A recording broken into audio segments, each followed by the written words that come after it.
Chers amis de l'aumônerie, bienvenue à notre 3e vidéo catéchétique sur les jours saints. Aujourd'hui nous sommes vendredi, c'est-à-dire que nous faisons mémoire de la passion et de la mort de Jésus-Christ sur la croix. C'est une journée un peu spéciale où nous sommes amenés à jeûner, c'est-à-dire à nous priver de manière substantielle de nourriture, et aussi où nous faisons pénitence, où nous reconnaissons que nous sommes pécheurs. Je vous propose ainsi de continuer notre visite de l'Église pour accompagner Jésus sur ce chemin qui l'a mené jusqu'au Golgotha, c'est-à-dire au lieu où il a été crucifié et mis à mort. Dans presque toutes les églises se trouve un chemin de croix. Celui de Notre-Dame de Clignancourt se situe le long des transepts et des bas-côtés. Il n'est pas très original, mais il permet de visualiser les différents épisodes, 14 au total, qui mènent Jésus depuis sa condamnation par Pilate jusqu'à sa mise au tombeau. C'est donc par cette première station que nous commençons notre parcours. Jésus finit par être condamné à mort par le gouverneur romain, après que la foule et les grands prêtres ont réclamé sa tête en criant « Crucifie-le, crucifie-le ». Pas après pas, nous accompagnons ainsi Jésus dans son chemin vers la crucifixion. Certaines scènes ne sont pas rapportées dans la Bible, mais c'est la tradition des premiers siècles qui nous les ont fait connaître.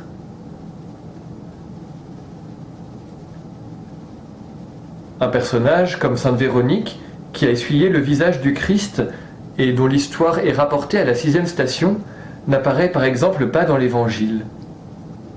Mais d'autres personnages, comme Simon de Cyrène, qui revenait de travailler au champ, lui est bien présent dans le récit biblique.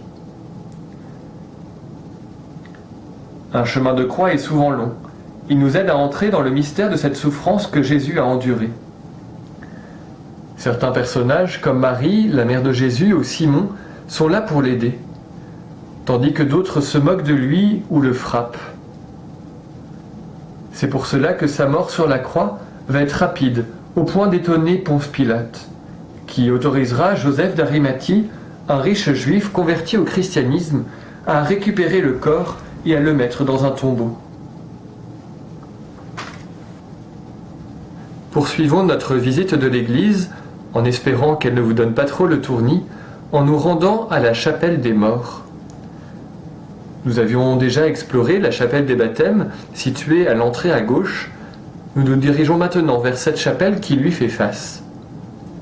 Il s'agit de la chapelle dédiée aux défunts de la Première Guerre mondiale et qui est ornée d'une piéta.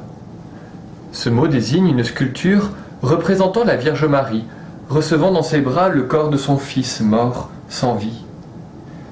C'est un thème très émouvant, car nous partageons la douleur de Marie, à qui le vieillard Siméon avait annoncé « Voici que cet enfant provoquera la chute et le relèvement de beaucoup en Israël. Il sera un signe de contradiction, et toi, ton âme sera traversée d'un glaive. » Nous connaissons surtout la Pietà de Michel-Ange qui est présente dans la basilique Saint-Pierre de Rome, mais beaucoup d'églises en possèdent souvent une. Rendons-nous maintenant vers un autre signe très important du Vendredi Saint. Il s'agit de la croix elle-même. En effet, le soir du Vendredi Saint, nous célébrons l'office de la Passion. Ce n'est pas une messe, mais une longue prière communautaire, où nous prions pour tous ceux qui souffrent. Nous relisons à cette occasion l'ensemble de l'évangile de la Passion selon saint Jean. Puis nous vénérons la croix, qui devient le signe de la présence de Jésus parmi nous. La croix que vous voyez ici est celle du jour des rameaux, qui est ornée de feuillage. Celle du vendredi est toute nue, elle est dépouillée, signe de cette mort de Jésus. La première lecture de l'office de la Passion, tirée du livre d'Isaïe, nous reparle comme hier, le jeudi saint, d'un agneau. Il ne s'agit pourtant pas de celui tué pour le repas pascal, mais d'un agneau qui préfigure également la personne de Jésus, offrant sa vie, comme un agneau doux et humble. Voici les phrases tirées de cet oracle d'Isaïe. Maltraité, il s'humilie, il n'ouvre pas la bouche. Comme un agneau conduit à l'abattoir, comme une brebis muette devant les tondeurs, mon serviteur n'ouvre pas la bouche. Le grand silence s'installe maintenant sur la terre, car le Christ est mort. Nous rentrons dans le temps de l'attente.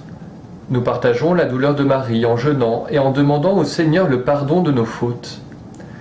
Le sacrement de réconciliation est justement le lieu où Dieu nous attend pour recevoir notre demande de pardon.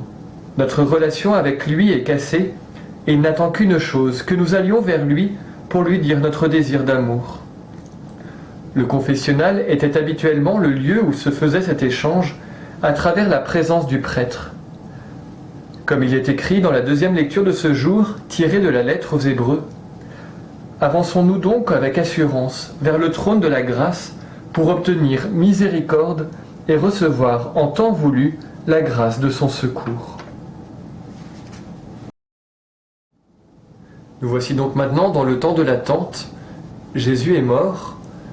Nous sommes dans l'espérance de sa résurrection, mais pour le moment, c'est le temps du silence.